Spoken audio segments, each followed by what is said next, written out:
Muito bom. Mais uma vez estamos aqui para o nosso estudo do Evangelho, a luz da doutrina espírita. Muito boa noite para todos. Boa noite, Misélia. Boa noite, Rita. Boa noite a todos. Nossa leitura inicial do livro Vinha de Luz, capítulo 175, fala a verdade. Baseado numa mensagem de Jesus que está em João 14:6. Eu sou o caminho e a verdade. Por enquanto, ninguém se atreverá, em boa lógica, a exigir na Terra a verdade pura, ante a visão das forças coletivas. A profunda diversidade das mentes, com a heterogeneidade de caracteres e temperamentos, aspirações e propósitos, impede a exposição da realidade plena ao espírito das massas comuns. Cada escola religiosa, em razão disso, mantém no mundo cursos diferentes da revelação gradativa. A claridade imaculada não seria, no presente estágio da evolução humana, assimilável por todos de imediato. Há que esperar pela passagem das horas. Nos círculos do tempo, a semente, como esforço do homem, provê o celeiro, e o carvão, com auxílio da natureza, se converte em diamante. Por isso vemos verdades estagnadas nas igrejas dogmáticas, verdades provisórias nas ciências, verdades progressivas nas filosofias, verdades convenientes nas lides políticas e verdades discutíveis em todos os ângulos da vida civilizada. Semelhante imperativo, porém, para a mentalidade cristã, apenas vigora quanto às massas.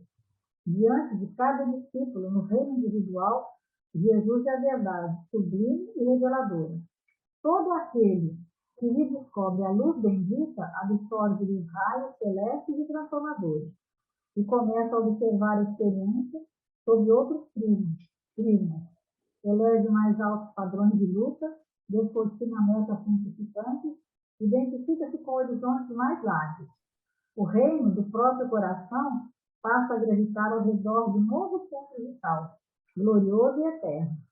E à medida que se vai desvencilhando das atrações da mentira, cada discípulo do Senhor penetra mais intensamente na órbita da verdade, que é a pura luz.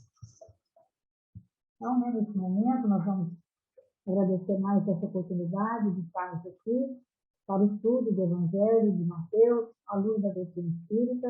Pedimos aos mentores espirituais, aos mentores do Santo Espírito Francisco de Assis, que nos envolvam nesse momento, que Jesus nos abençoe o nosso trabalho, que possamos, Senhor, ter uma semana de paz, de harmonia, e que todos aqueles que estejam em nosso pensamento possam estar nesse momento sendo envolvidos também com o nosso abraço fraterno. Fica conosco hoje, agora e sempre. Então, agora o som aqui tá bom, o som? Tá vendo? Quando você esbarra e faz o barulho. Eu já estou tentando pôr ele aqui. Vamos lá.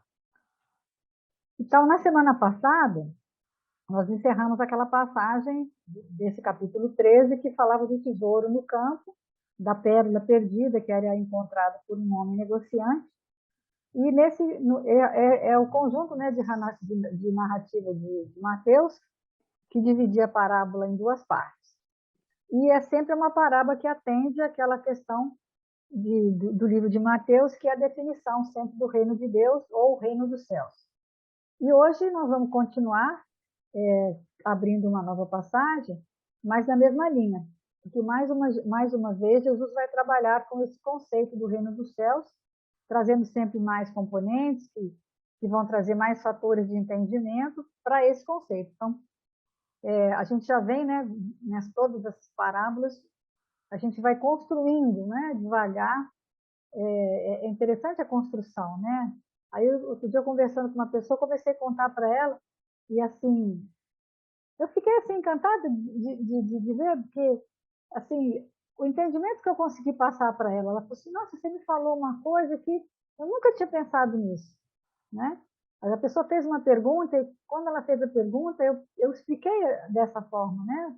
E, embora seja uma forma lúdica, esclarece para as pessoas o que é o reino de Deus. Que a gente não tem essa noção. Eu acho que as parábolas vão te construindo essa noção do que é o reino, né? Então, a parábola de hoje Pegando valores, né? A gente vai ter uma vai. outra dimensão, né? Essa da pérola eu achei fantástica, é muito linda, né? Que você É. vai pegando você pega uma dificuldade pequena, faz uma pérolazinha, depois você vai pegando uma outra dificuldade maior, faz uma pérola melhor.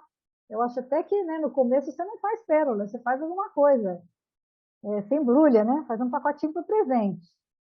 Eu acho que muitas dificuldades nossas, a gente mais faz um pacotinho para presente e fica ali. A pérola em si é, é mais complicado, né? Então acho que é mais laborado, é uma coisa mais difícil de você fazer, criar a pérola, né? Porque a pérola tem aquela questão de não destruir, né?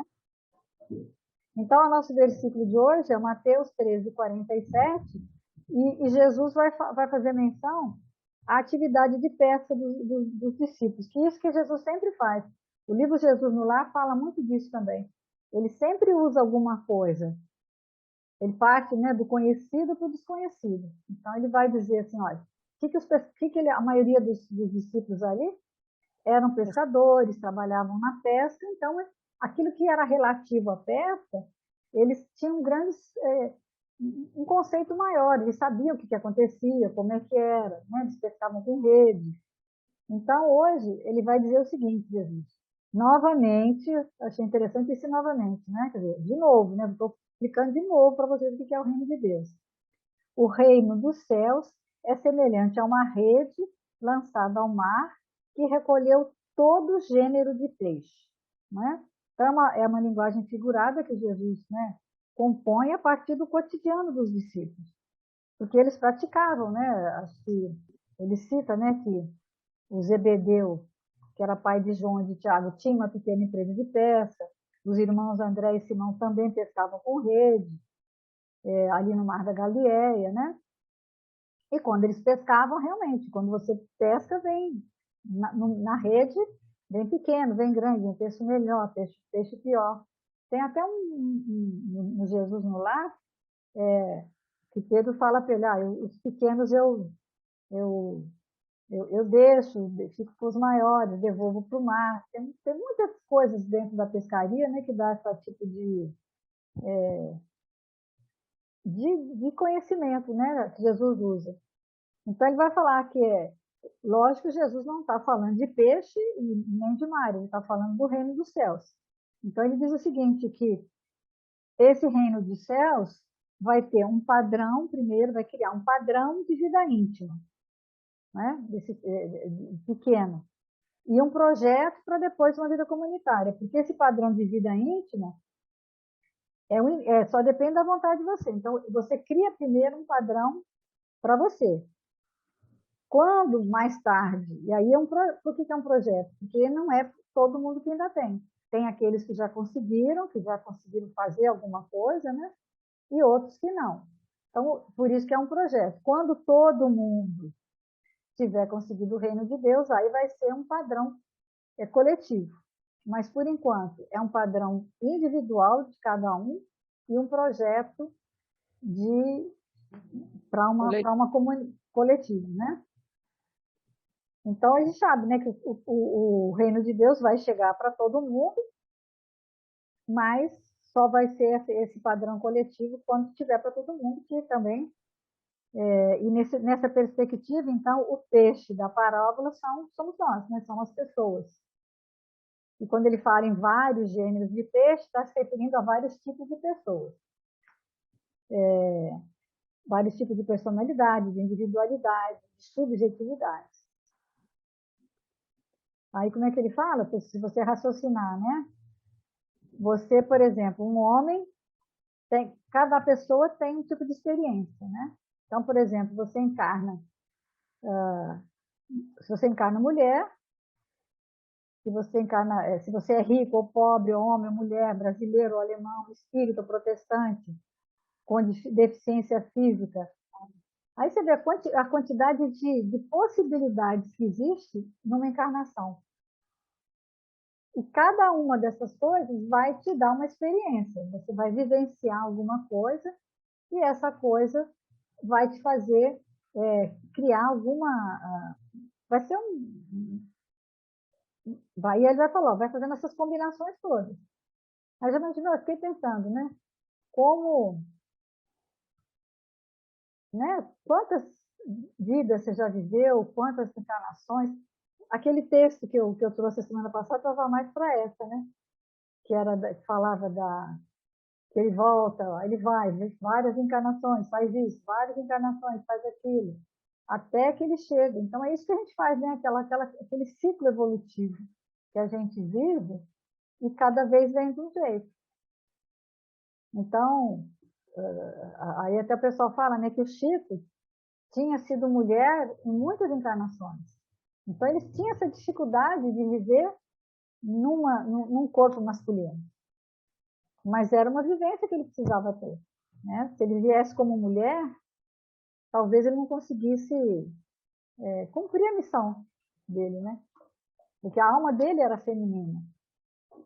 Mas era difícil, né, para ele conviver com aquilo. Eu acho interessante isso.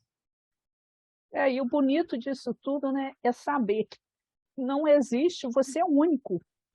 Não vai existir ninguém, pode ter nascido, até no caso assim, de gêmeos, né, que nascem, mas não adianta, um nasce primeiro, os dois não nascem ao mesmo tempo.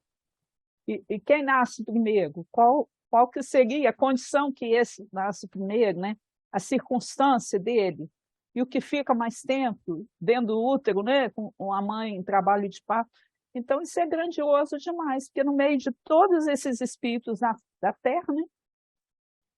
Existe essa... E ainda tem a questão do tempo, né? Você pode ter nascido mulher, pobre, no Brasil, lá no século XX, no século XIX. Mas quando você nasce com todas essas características, mas no século XXI, já é outra experiência. Então, é muita variável, né? Onde eles falam da física quântica, que existe, assim, infinitas possibilidades. Então, por isso que a gente tem que pensar, mas é destino? Não é, é uma sequência, né? Evolutiva mesmo. Eu achei interessante que eu estou fazendo um estudo para falar no centro segunda-feira sobre reencarnação, né? E uma coisa que eu gostei de ver dentro do estudo que eu fiz foi o seguinte, que a gente tem a ideia errada, né? Que assim, por exemplo, desencarna alguém, seu avô desencarnou. Aí, daí a pouco, né, nasce o seu neto. E ele nasce com características do seu avô. Aí as pessoas já ficam assim, não, é meu avô que está voltando e tudo, né? Mas aí uma das palestras que eu assisti fala assim, a reencarnação realmente é uma possibilidade de crescer e você construir.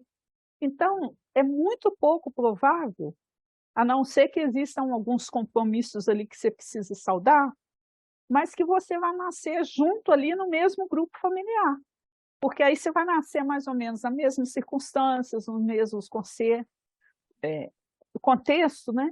E na realidade você precisa evoluir. Então você vai ter que conhecer outras pessoas, outros lugares, outros hábitos, para que seu crescimento dentro do processo evolutivo seja de um maior aproveitamento.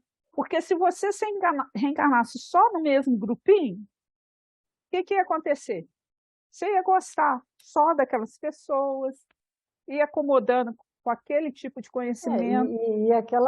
Aquele tipo de encarnação, né? De repente, naquele momento, na situação que você está, você nem dá conta de estar com aquelas pessoas. Dependendo do que você fez, você tem que esperar um tempo para estar com elas novamente. E aí fala que normalmente é mais ou menos o tempo que você fica no mundo espiritual, é o tempo de 80 ou mais anos. Não existe uma regra, é claro, né? Porque existem as reencarnações compulsórias, mas para quê? Para você reencarnar em outro contexto cultural que vai te possibilitar outro tipo de experiência. É outra geração que vai surgindo para você trazer algo novo e ajudar no coletivo.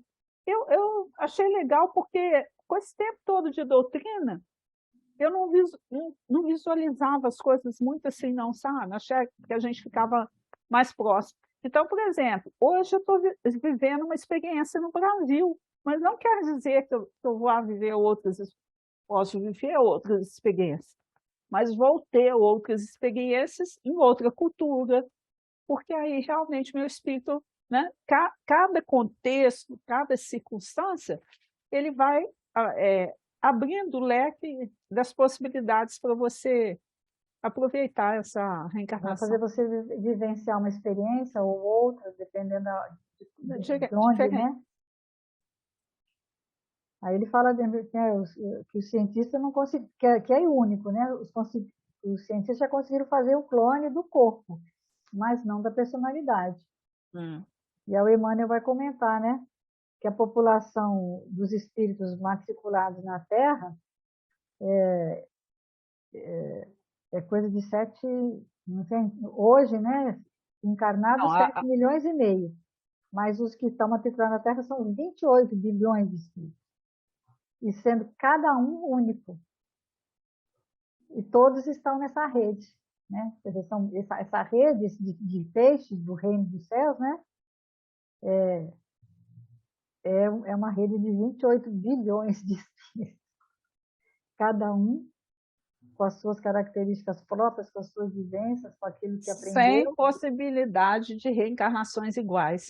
Vocês imaginam isso? A grandiosidade? 28 bilhões Bilhões. de espíritos, cada um único. E aí ele ainda fala, né? Matriculados na Terra. Fora os que vêm para o intercâmbio, né? É. De Não, outros você imaginou? mundos. Se você imaginar que existem universos e não só um universo, né? É muito É lindo, né? Que ele fala, né, que ele estudava muito sobre evolução, né? E são vários tipos, né? Aí ele vai no livro Evolução em Dois Mundos, é isso? Que vai falar do fluido cósmico, né?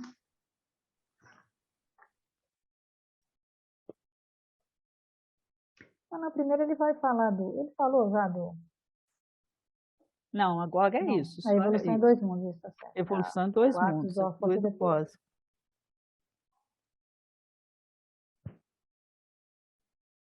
Falar do plasma divino, né? É que eu li esse Fluido ato. cósmico, o plasma divino, é a força que todos nós vivemos. Espera aí que eu vou não abrir aqui ainda não.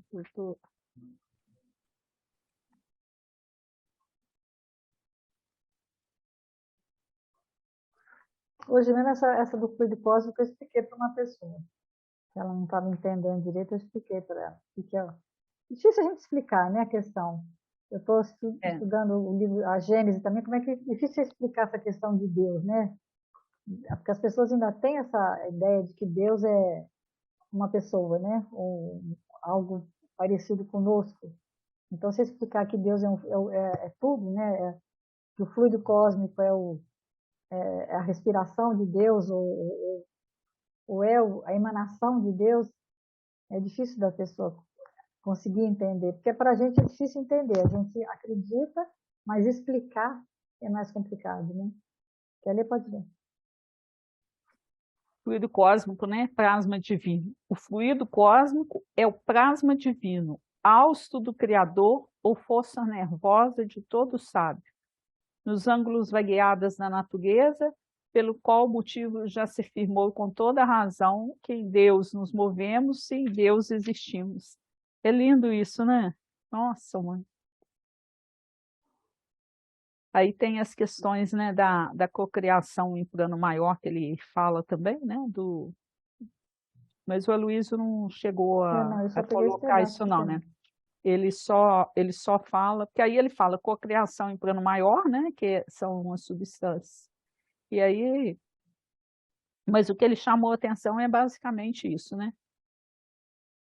É a força em que todos nós vivemos. Todos nós, e quando fala todos nós, se refere a tudo, né? Então, seria mais ou menos o mar, né? Lugar onde estão localizados, né? Todos os peixes.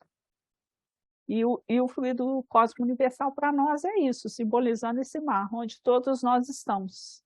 Que a A nossa nossa existência se dá existência está dentro dele. dentro desse fluido cósmico e é o sistema nervoso de Deus. Nervoso de Deus, né? Aí eu achei interessante, porque a gente, olha como é que a gente tem que estudar, né? Eu mesmo falava assim, Deus está no meu coração, né? Totalmente errado, né? Errado.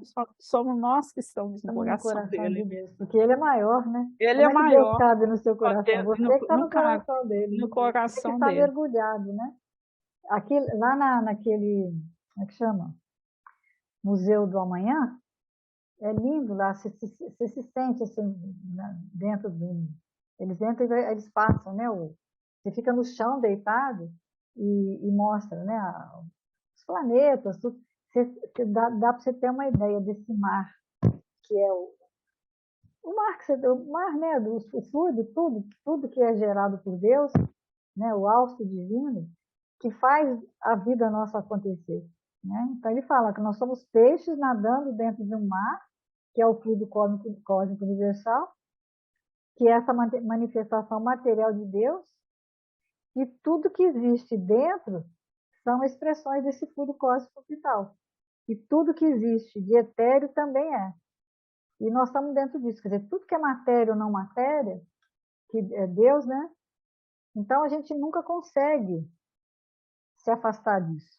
Não tem como a gente falar algo, fazer algo, pensar algo, sentir algo Que Deus não saiba, que né? Deus não saiba, eu não vejo. Ela até fala, né, que teoricamente não precisaria nem rezar, porque no momento que você pensa, que você sente alguma coisa em relação Deus a já sabe. Deus, você já está se manifestando. Né? O Antes a pessoal, gente pessoa de da física pensar, ele já quântica nos fala isso, conhece, né? né? Quando você joga uma folhinha, essa folha já alterou toda a natureza, né? E aí ele fala, O livro Grande Enigma tem um pedacinho aqui que eu separei, que fala um pouco disso. Olha, desculpa, gente. Cada alma é uma radiação da grande alma universal, uma centelha gerada do eterno foco. Nós, porém, nos ignoramos a nós mesmos. E essa ignorância é a causa de nossa fraqueza e de todos os nossos males. Estamos unidos a Deus na relação estreita que liga a causa ao efeito, e somos tão necessários à sua existência quanto ele é necessário à nossa. Deus, Espírito universal, manifesta-se na natureza, e o homem é, sobre a terra, a mais alta expressão dessa natureza. Acho bonito isso, né? Nós somos, na obra de Deus, a mais alta expressão, né? Somos a criação e mas a vivemos como se expressão. não fôssemos. É, somos a criação e a expressão de Deus, que é a fonte do bem. Então, achei muito interessante quando ele fala da questão da nossa ignorância, né? A nossa ignorância é a fonte de toda a nossa fraqueza, de todos os nossos males, porque a gente se vê numa questão de separatividade de Deus, né? É como se fôssemos independentes. Então, o dia que a gente caminhar para essa unidade, aí realmente a gente já vai estar Quando alguém caminhando da me falou assim, ignorância para a Deus me achou, eu falei sabedoria. assim, alguém falou assim, não, Nunca te Deus me perdeu. achou. Eu falei, não, ele nunca te perdeu, você que tinha perdido, agora eu sei que achou ele. A Ele gente estava que se aí mesmo. afasta, né? Você está mergulhada nele, né? Tudo é ele. Tudo para todo lugar que você olhar é manifestação divina, gente. Tudo. E aí a gente acha que não, né? Aí ele fala de Paulo, né, nos Atos dos Apóstolos 17 e 28, porque nele mesmo vivemos, nos movemos e existimos. Né? Existindo. E aí ele vai explicar cada que é a existência, né? Ele acha legal que ele fala que o Pedro, né, comenta com o Paulo, Paulo, você fala umas coisas estranhas aí que a gente não entende, né? É, Porque Paulo já tinha essa consciência, né? Então ele fala, a existência é a própria consciência de si. Eu sou eu existo fisicamente, sei que tenho um nome, vivo atualmente numa cidade, no hemisfério, né? Em algum lugar. Os animais não têm isso, né? Não têm essa consciência de si mesmo. de si, né? Por isso a gente se diferencia, né? Por isso que a gente diz que a nossa existência é hominal, da existência animal e do vegetal. Então, viver é pensar essa existência. Porque a estar gente, num mundo com o outro, né? A problemática existencial, né? Porque é o jeito de você analisar, né? Por a existência pensada, refletida, analisada, isso que é o viver, né? E o mover seria essa integração com o outro, né? Os atritos, os embates, a briga, né? Mas conviver é muito importante, né? Eu vou ao encontro do outro, né? É só através dessa convivência que a gente vai chegar até Deus, né? A essa percepção da unidade divina, né? Que existe em nós. Porque o e aí é outro que vai vem ser as sempre regras, o né? nosso Tem as instrumento, regras de né? boa convivência que nem sempre a gente cumpre, né? Por isso que a gente acaba tendo alguns problemas, né? Porque não dá para viver sozinho, né? A gente nós precisamos dessa, né? Viemos para viver em sociedade, em conviver, e esse conjunto de regras que existem, né? É que a gente vive e se move nele. Aí dá o exemplo do trânsito, né? Você está no carro, seu carro não é o único que está atravessando a avenida. Então, tem as normas que regulam esse movimento, senão vai dar acidente. E a mesma coisa a vida, né? A convivência familiar, a convivência no trabalho, as personalidades que vão se criando, cada um vai batendo de frente com o outro. E o evangelho é justamente, né, essa regra que existe na nossa vida, né? Para a gente ter esse movimento com o outro sem ter atrito com ele. E o nosso grande problema é esse: você cria expectativa em relação ao outro, você se coloca numa posição de superioridade em relação a ele e quer que o outro haja exatamente dentro daquilo que você acredita que é o certo. Que a gente ainda sabe, tem essa certeza hoje que nós também ainda estamos, né, tentando sair da A gente ainda ignorância. tem A gente uma vaidade, né? De achar. Essa semana eu estou sendo testada direto na minha vaidade. Nossa Senhora, toda hora tem alguém que vem falar alguma coisa comigo e alguma coisa. E aí eu fico lidando com isso com uma dificuldade, porque, né, as pessoas têm uma ideia diferente do que seja, né? Então é complicado isso, não é muito fácil, não. Vaidade é algo que a gente tem que fazer embrulhinho, né? E virar a pérola, né? Porque às vezes a gente acha que... E aí ele fala, né, que tem que ele é um lambari, né? O lambari não tem como virar uma tainha, cada um tem o seu tamanho, cada um é um peixe, um tipo de peixe, cada um tem a sua personalidade, e você vai moldando ela, lógico. Mas você não tem como, de uma hora para outra, se transformar.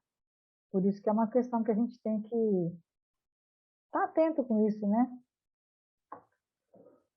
E aí não adianta que tudo isso que aconteceu em Deus. E se você colidiu, se você fez alguma coisa errada, Deus está vendo, né? Não tem como... É isso que eu acho interessante, né? Como a gente esquece isso, né? Acha que tá... É aquela história não sei se você contou, nós já contamos aqui, que o sábio, que eles queriam comer, tinham que colocar alguma coisa lá no templo, aí o sábio falou para os... A gente comentou Né? semana passada, né? Foi isso, não foi? Que eles Foi. não, que falou que vocês vão lá e roubam tudo que ele vai... Entra na cidade, Né? né? Rouba Rouba, mas tudo, mas não deixa que ninguém veja. ninguém vê. Aí no dia seguinte, né, quando ele acordou, só um dos discípulos tinha ficado no mosteiro, né? E na realidade ele falou: mas você não foi junto com os outros? Ele falou assim: não, estou cumprindo o que o Senhor determinou, porque eu estou me vendo, né? Então, E Deus também, né? Então, aí é mais complicado. Aí ele vai eu pro acho que Deus, para nós, ainda é um estranho. A até gente não, Jesus, né? a Até gente não mesmo Jesus, né? consegue entender ainda essa paternidade divina do jeito que é preciso, né? É porque a gente Porque ainda se a tem muita gente atração pela entendesse, matéria, né? Existe se a muita gente, atração ainda pela matéria. Se a gente entendesse, a gente agiria de maneira diferente. Então, Deus ainda fica uma coisa muito distante, né? E aí a gente se envolve muito pela força da multidão, da nossa própria multidão, né? Aquilo que a gente traz de um passado, e o convite do mundo aí, que é cada vez mais de ilusão, né? Então, assim, o quanto que é importante esse conhecimento de si mesmo, essa busca, a gente tentando caminhar com mais acerto. Aí agora ele vai lá no Agora é o Tempo. Emmanuel, né? É, capítulo 17, né? Cada pessoa. Cada pessoa é aquilo que crê. Fala do que gosta, retém o que procura, ensina o que aprende, tem o que dá e vale o que faz. Sempre fácil, portanto, para cada um de nós reconhecer os esquemas de vivência em que nos colocamos. Então é assim, né? Cada um é aquilo que crê. As escolhas, você pode fazer o que você quiser, não tem problema nenhum quanto a isso, né? Ele dá até o exemplozinho da tomada, né? Que quando a criança é pequena vai colocar o dedinho na tomada, aí você fala, não, não, pode não, vai dar choque. Mas não é a posição de Deus com a gente, né? Deus, assim, quando a gente quer colocar o dedinho na tomada, pode, pode, Pode. vontade, pode, Vai morrer? Vai, e daí? né? Então, assim, na expectativa nossa, né, a gente trabalha com imortalidade, com a mortalidade. Na expectativa dos espíritos, eles trabalham com o aspecto da imortalidade. Agora, na Meu Deus, perspectiva de Deus, então, ele trabalha com a a eternidade. Então, meu filho, eternidade. você tem o tempo todo que você quiser, pode fazer suas escolhas. Só que a gente não pode esquecer, né, qual que é a melhor atitude, né, da gente, né? É nos colocarmos como Maria, né? Eis aqui a serva do Senhor. E fazer realmente o que ele quer. Porque cada vez que a gente se distancia, aí a gente entra o quê? Numa questão, né, de sofrimento. Então, esquecendo que Deus vê tudo que a gente faz, que é difícil, né? E essa coisa da gente entender assim, Deus sabe de mim, né? Aquilo que eu ainda não sei. Olha como é que é sério isso. Ele me conhece mais do que eu mesma. Eu achei interessante ele falar, né, que o nosso livre-arbítrio, de onde surge a nossa personalidade, né, nossa maneira de ser, não está fora da lei. Quer dizer, Deus não existe fora da lei, porque eu existo, vivo e me movo em Deus. Então, é um livre-arbítrio, sim, mas é um livre-arbítrio assistido, acompanhado, orientado e dirigido. Então, Deus sabe tudo o que está acontecendo, vê o que está acontecendo, mas ele tem essa coordenação, de qualquer maneira, e a lei é a lei, né? Lei é lei, Não tem como infringir a lei, né? A gente acha que tem. tem até como infringir, só não tem como fugir a reparação A depois, né? responsabilidade, né? Você pode fazer as escolhas que quiser, mas vai ser sempre responsável, né, por essas escolhas. O pior é que depois que faz tudo errado, depois volta a culpa em Deus, né? Mas cada um está no seu estágio evolutivo, né? É. O infinito morando em Deus, a eternidade de Deus, e a gente ainda acha que está errado. Que quem está certo é a gente. Você passa uns perrengues, Deus me tá? abandonou. Deus me abandonou, Deus está sendo injusto. Aí você faz, né? Nos diversos aspectos religiosos, mas espírita também faz isso, né? Me livro dos problemas, eu estou sofrendo injustamente. Eu sou sincera com vocês. Hoje eu já tenho uma relação com a prece muito difícil, porque eu tenho vergonha de fazer pedidos. Tá? Tem muita vergonha. Então a gente tem que pensar muito, né, Porque no é que ele que fala que a gente acha que tem alguma coisa errada e que a administração está falha, né? Que Deus não está administrando direito, né? Eu me lembrei uma vez uma idosa lá que falou assim, que você chegou lá e falou assim na secretaria, não, você pode deixar que agora eu vou administrar, que você está administrando muito mais. Quer dizer, ela, né, achou que faria melhor, né? É o que a gente faz com Deus, né? Ai, ai. e com os outros, né, Rita? Porque o É, tempo todo você vê o outro como errado, você como certo. Aí fica um desafio grande aí, né? É. Então, o livro Caminhos, capítulo Definições, né? O que sentes revela o rumo para onde te diriges. O que pensas te aponta o lugar em que te encontras. E o que falas indica o que sabes.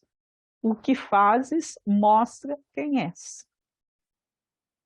então, aí são três verbos, são vários verbos, né? Sentes, É, pensas, falas e fazes. E eu fiquei pensando assim, às vezes a gente sente, a gente pensa, a gente fala, na hora de fazer, a gente não faz. isso não faz. Né? Eu É acho que exatamente isso, é, né? é tudo que eu sinto, penso, falo e faço. É em Deus. Então Deus está vendo isso tudo, então Ele tem essa confiança, Ele sabe que um dia a gente vai fazer, Ele não desiste da gente, mas como a gente demora para fazer. Você até dá conta, né, de melhorar seu sentimento, de melhorar a vida, mas essa ação, como é complicada, né? Então, então como Deus sabe que a gente ainda não sabe, né? Então, esse trabalho pedagógico dele é de ajudar a gente nesse processo desse conhecimento. Que cada um, dentro desse processo que a gente vem falando, cada um é diferente do outro, mas a gente também não se conhece tanto, né? Embora a gente tenha tido, olha, quantas experiências reencarnatórias durante a vida, a gente tem várias experiências, a gente ainda não se conhece. Deus nos conhece, sabe o que a gente precisa, mas a paciência que a espiritualidade, né, que Deus e a espiritualidade tem que ter com a gente no sentido de esperar. E eu achei interessante quando ele chamou a atenção da gente para o seguinte também, né? Por que que é importante eu saber quem sou? Já parou para pensar sobre isso? Por que que a gente tem que saber quem eu sou? Medir a Para distância, né? medir, né, a distância entre Distância. eu e Deus. Hoje eu até estava falando com uma moça, o importante é você ter esse conhecimento e conhecer qual que é o objetivo. Qual que é o objetivo? É o modelo. O modelo é Jesus. Então, o caminho é esse. Qual que é o caminho? Você sabe o caminho? Sabe. Só está faltando você caminhar por ele. Então, a gente... E aí ele fala, o quanto eu me desfigurei, quanto que eu deixei de ser semelhante a ele. Qual que é o nosso modelo? É Jesus. Se você vai se afastando, vai fazendo coisas que a sua consciência diz que ela sabe, mas a gente vai fazendo outras coisas, vai buscando outros caminhos, não é? Aí, à medida que eu tomo conhecimento das coisas que eu normalmente sinto, penso, falo e faço, vou me dando conta, né, o quanto sou diferente dele. E a gente tem que procurar pelo menos parecer. A gente não pode ser igual ainda, né? Mas E esse processo evolutivo é o quê? É dia após dia, século após século, milênio após milênio, parecer um pouco mais com ele. É todo dia esse esforço, né? O Santo Agostinho fala lá no Livro dos Espíritos, né, a questão do... E eu tenho assistido até algumas palestras do autoconhecimento, né, de filosofia, e a proposta dos diversos filósofos é isso mesmo, é o autoconhecimento, conhece a ti mesmo, porque né? porque a partir desse momento você vai tendo essa interação, né, com a unidade divina. É onde Então, Jesus dizia, eu nós e o Pai somos somos um, né? perfectíveis Porque ele para a já gente tinha essa chegar. comunhão com Deus, essa, essa questão da comunhão com Deus, eles eram o mais parecido possível com Deus. É um espírito que já estava não existe a perfeição, porque perfeito só Deus, mas existe a perfectibilidade. É isso que a gente tem que a perfeição é inalcançável, né? mas é possível você ir medindo e se avaliando e caminhando, cada dia um pouquinho, né? E a gente pensar sempre nesses espíritos, né, que conseguiram esse patamar evolutivo, né? Jesus, Paulo e tantos outros também aqui que reencarnaram na Terra, né? O Francisco de Assis, Madre Teresa, né? E são espíritos que estão caminhando realmente para essa perfeição, né? Que já souberam sair desses três verbos e partirem E como basicamente para a ação. ainda não somos a maioria, ainda somos considerados revolucionários. Então, as pessoas que têm pelo menos essa noção de que foi a minha aula que eu dei para as crianças essa semana. Jesus era um revolucionário, por quê? Porque trouxe ideias novas, ideias de mudança. E nós somos esses representantes do Cristo dentro desse processo evolutivo. Então, muitas vezes, né, Jesus dizia que os seus discípulos iam ser perseguidos. Por quê? Porque trazem uma ideia nova que a maioria ainda não aceita, que a maioria, às vezes, ou não conhece, ou conhece, mas não está interessado nela. Onde a gente tem essa dificuldade de fazer. Que às vezes você sente, você percebe aquilo, né? Como é que ele fala? Sente, né? Sente, pensa, E de novo. né? O que sentes, o que pensas, o que falas e o que fazes. E Então, às vezes você faz. até sente, você até fala, mas na hora de fazer falta coragem. Porque para você fazer de fato, tem que realmente fazer uma grande revolução. Até interna mesmo, sua, e em relação a tudo que tem em volta. Então, ainda é um processo bem revolucionário a questão dessa construção do reino de Deus, né? Aí ele vai, nesse mesmo livro, né? Agora é o Tempo, no capítulo 18, que chama Retratos. No que falas e escreves, a cultura te revela a imagem do cérebro à frente dos semelhantes. Nas provações que suportas com paciência e naquilo que fazes com amor, a caridade perante os outros te mostra o retrato do coração. Então, olha só que, né, a gente está o tempo todo, né, se mostrando através daquilo que a gente faz. Né? E o que a gente anda fazendo, né? Então, no que fala e escreve, a gente vai mostrar o aspecto cultural, né? A linguagem do cérebro à frente dos semelhantes. Agora, nas questões, né, das provações, a essência toda é assim, o quanto nós estamos reagindo às diversas questões que a vida apresenta para a gente, né? Enquanto a gente está distante ainda, né? Porque ele dá o exemplo, né? Você pega o seu currículo, né? Pega tudo que você fez de curso, de coisa, aí coloca lá e bate com o currículo do Right. Einstein ou do Newton. Lógico, né? Você vai se sentir um cretino, né? Porque não tem jeito, é a mesma coisa, né? Você pega Jesus e nós. Ele é o objetivo, mas nós ainda estamos muito longe de conseguir. Você pode máximo, né? Você pode tentar se parecer e ter mais um. Aí se você fizer essa reflexão, né? Não, eu cheguei, botei lá meu currículo perto de Jesus, ó, tá muito diferente, ó, você tá com problema, né? Se tá, não, parece um pouquinho, mas ainda precisa trabalhar mais, ainda tá muito diferente, né? Tem que fazer mais. Mas agora quem sabe tá parecendo um pouquinho mais, que legal, né? Mas a gente tem sempre que ele fala do peixe, né?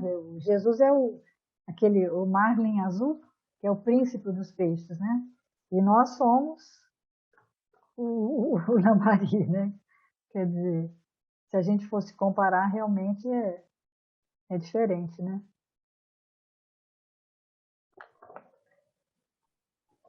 E a nossa meta é isso, né? Essas grandes diferenças, mas a gente tem esse padrão para ser seguido, que a gente também precisa alcançar lá, né? Chegar Porque lá. nós somos o resultado, né, das nossas vitórias, dos nossos tropeços, né, que ele fala, né? Do que a gente acertou, a gente aprende com o erro também. Mas a meta é essa uniformização que está bem adiante e está à frente, é andar, né? Sigo, né? Como dizia Paulo, né? Sigo, persevero e sigo em frente. Ele não fala do pão nosso, não, ele pula o pão nosso, né? Que ele coloca na descrição, que desperta. Ele vai direto para o livro dos médiuns. Ele fala, né? O livro dos médiuns, né? À medida que os espíritos se purificam e elevam na hierarquia, os caracteres distintivos de suas personalidades se apagam, de certo modo, na uniformidade da perfeição. Nem por isso, entretanto, conservam eles menos suas individualidades. Isso é grandioso demais, né? Então, porque na medida fica que você vai uniforme, né? Vão ficar parecidos, mas cada um dentro da sua individualidade. Cada um dentro do seu aspecto evolutivo, né? É o que se dá com os espíritos superiores e os espíritos puros. Nessa culminância, o nome que tiveram na Terra em uma das 1000 existências corporais efêmeras para que passaram é coisa absolutamente insignificante.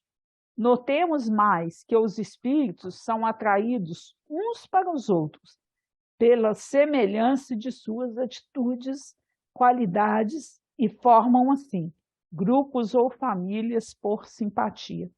Isso aí é tão sério, porque a gente encarnado, por exemplo, você ainda dá muita importância ao nome, né? Então, assim, até em termos de nome família, né? Na reunião mediúnica, se o espírito vem, dá o nome de um espírito que a gente já considera mais elevado, aí a gente acaba, às vezes, deixando se influenciar por nome, sem fazer uma análise clara, né? Refletir acerca da mensagem que aquele espírito está trazendo para nós, né? E, na realidade, o livro dos médiuns é claro que essa identidade dos espíritos, para ele, não tem a mínima importância. Nada, nada, nada. Por quê? Porque, na medida que eles evoluem, eles estão, né, dentro do pensamento de Deus, né? São médiuns de Deus, mas cada um com a sua individualidade. Isso é bonito demais e é um grande exemplo, porque é uma das grandes falhas que a gente vê no movimento espírita. Deu um nome significativo. Ninguém é melhor do que ninguém, né? Eles todos vão ficando cada vez mais parecidos com Deus e por isso são parecidos entre si. E está tudo no mesmo patamar aí. Não tem por que ter um nome, né? Aí que ele fala, né, que Jesus é o médium de Deus. Quem vê Jesus, viu Deus. É o que Jesus falava, né? Quem me vê, vê a Deus. E aí esses desafios que a gente enfrenta ainda hoje, né? Infelizmente tem muita coisa no movimento, dando importância a nomes. Porque a pessoa pode estar centrada em si mesmo, né? Então o modelo dela, que ela criou, não é Jesus, é ele mesmo. Ele que é o modelo, né? Aí ele fala, né, eu sou assim e não mudo. Nasci assim, vou morrer assim. Então vou continuar parecendo comigo mesmo. A pessoa que teima em falar assim, não, eu sou assim mesmo, não tem jeito, essa é a minha personalidade. Quer dizer, síndrome de Gabriela, que alguns expositores falam, né? Eu nasci assim, eu cresci assim, vou morrer assim. E aí a gente vê que quem pensa isso é o que o Leon Denis fala lá no Grande Enigma, né? Ainda está totalmente distante da compreensão do que seja o nosso papel nesse mundo. Aí fica brigando, né? Dizendo, quem foi a reencarnação de quem? Fica, né, falando se Tiradentes foi Tancredo Neves, se quem... Por quê? Não tem necessidade disso, né? E o Cristo tinha uma exata noção dessa, que a gente ia chegar lá quando ele afirma, ó, o Cristo sabia que todo homem deve chegar à compreensão de sua natureza íntima. E é nesse sentido que dizia a seus discípulos, vós sois todos são deuses. Poderia ter acrescentado, deuses para o futuro. É a ignorância da nossa natureza e das forças divinas que dormem em nosso íntimo. é a ideia insuficiente que fazemos do nosso papel e das leis do destino que nos entregam as influências inferiores ao que chamamos o mal. O estado de ignorância não é, por si mesmo, mal. É somente uma das formas, uma das condições necessárias à lei de evolução. Isso aqui eu achei tão bonito também, quando ele fala, né? A ignorância em si não é um mal, é apenas uma das facetas, né, do processo evolutivo. Nossa inteligência não amadureceu ainda. Nossa razão, criança, olha, eu achei lindo isso também, quando ele fala que a razão, né? Nossa razão, criança, tropeça nos acidentes do caminho. Daí o erro, os desfalecimentos, as provações, a dor. Mas todas essas coisas serão um bem, se as considerarmos outros tantos meios de educação e elevação. Então, quer dizer, até mesmo a nossa ignorância, os nossos tropeços, se a gente olhar com tudo isso como um meio para nos impulsionar ao progresso, achei lindo. Muito bonito mesmo. E tudo, no fim, está nas mãos de Deus, né? No livro Ceifa de Luz, tem um capítulo que fala compromisso pessoal, que ele fala assim, eu plantei, né? Paulo diz, eu plantei, Apolo regou. Regou. Mas o crescimento veio de Deus, né? Então ele fala, qual ocorre em qualquer campo terrestre, cultivador algum na gleba da alma pode jactar-se de tudo fazer nos domínios da sementeira da colheita. Após o esforço de quem planta, há quem segue o vegetal nascente, quem o auxilie, quem o corrija, quem o proteja. Pensando, porém, no impositivo da descentralização, no serviço espiritual, muitos companheiros fogem à iniciativa nas construções de ordem moral que nos competem. Muitos deles convidados a compromissos edificantes, nesse ou naquele setor de trabalho, afirmam-se inaptos para a tarefa, como se nunca devêssemos iniciar o aprendizado do aprimoramento íntimo, enquanto que outros asseveram quase sempre com ironia que não nasceram para líderes. Os que assim procedem costumam relegar para Deus comezinhas obrigações, no que tange a elevação, progresso, mas as leis do Criador não isentam a criatura do dever de colaborar na edificação do bem e da verdade em favor de si mesmo. Vejamos a palavra de apóstolo Paulo, quando já conhecia os problemas da autoaperfeiçoamento, em nos referindo à evangelização. Eu plantei, Apolo regou, mas o crescimento veio de Deus. A necessidade do devotamento individual à causa da verdade transparece clara de semelhante conceituação. Sabemos que a essência de toda atividade numa lavra agrícola procede originalmente da providência divina.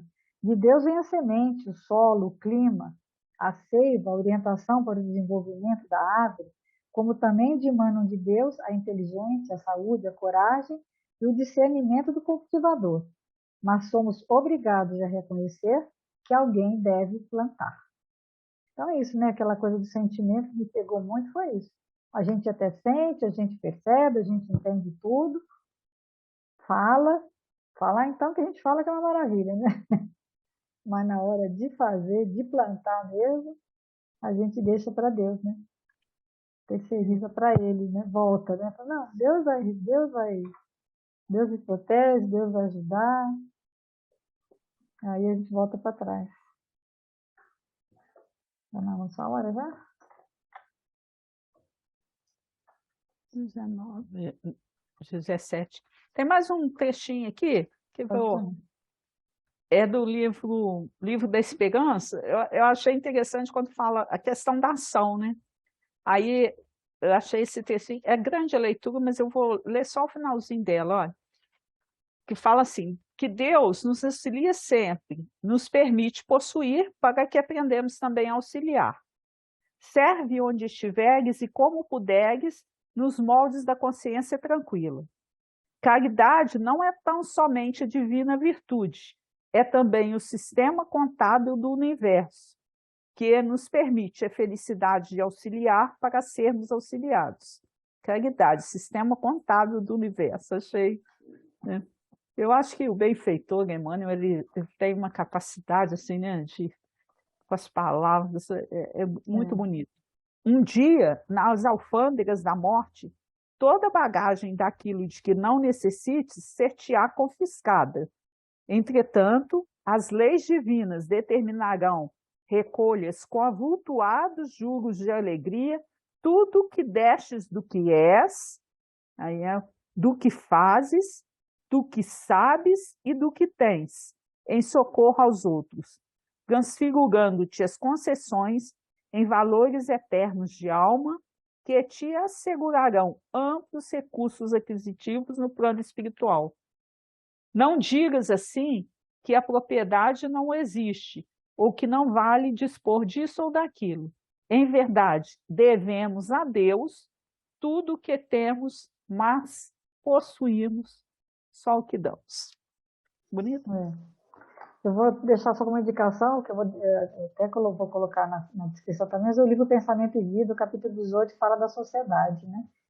Só o finalzinho aqui diz: em todas as épocas, a sociedade humana é o filtro gigantesco do espírito, em que as almas, nos fios da experiência, na abastança ou na miséria, na direção ou na subalternidade, colhem os frutos da plantação que lhes é própria, retardando o passo na planície vulgar ou acelerando para os cimos da vida em obediência aos ditames da evolução.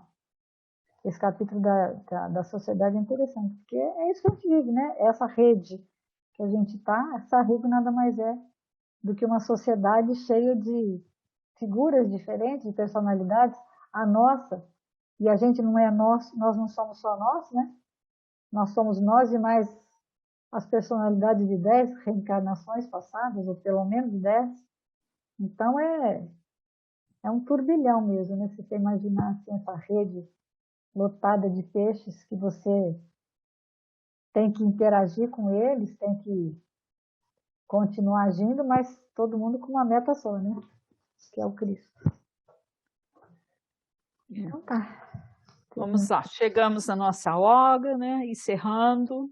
Apesar da chuva e dos trovões, acho que dos parece que trovões sobrevivemos. Desejando a todos vocês uma semana de muita paz e harmonia. E eu vou terminar com uma poesia do livro Parnaso de Além-Túmulo, é do Augusto dos Anjos. Como a gente falou do fluido cósmico, eu gosto muito, lembrei dela e fui até procurar hoje. Chama Matéria Cósmica. Eu lembro dela. Muito lindo. Glória à matéria cósmica, à energia, potencial que dá vida aos elementos, base dos portentosos movimentos, onde a forma se acaba e principia. Sistematização dos argumentos que elucidam a teologia. Dentro da força cósmica se cria a fonte máter dos conhecimentos. É do mundo o ode ignoto, o éter divino, onde Deus grava a história do destino, dos seus feitos de amor no amor imersos. Livro onde o Criador inimitável grava com o pensamento almo e insondável seus poemas de seres e universos. Muita paz para todos vocês. Uma boa semana. Se Deus quiser, muita paz para todos.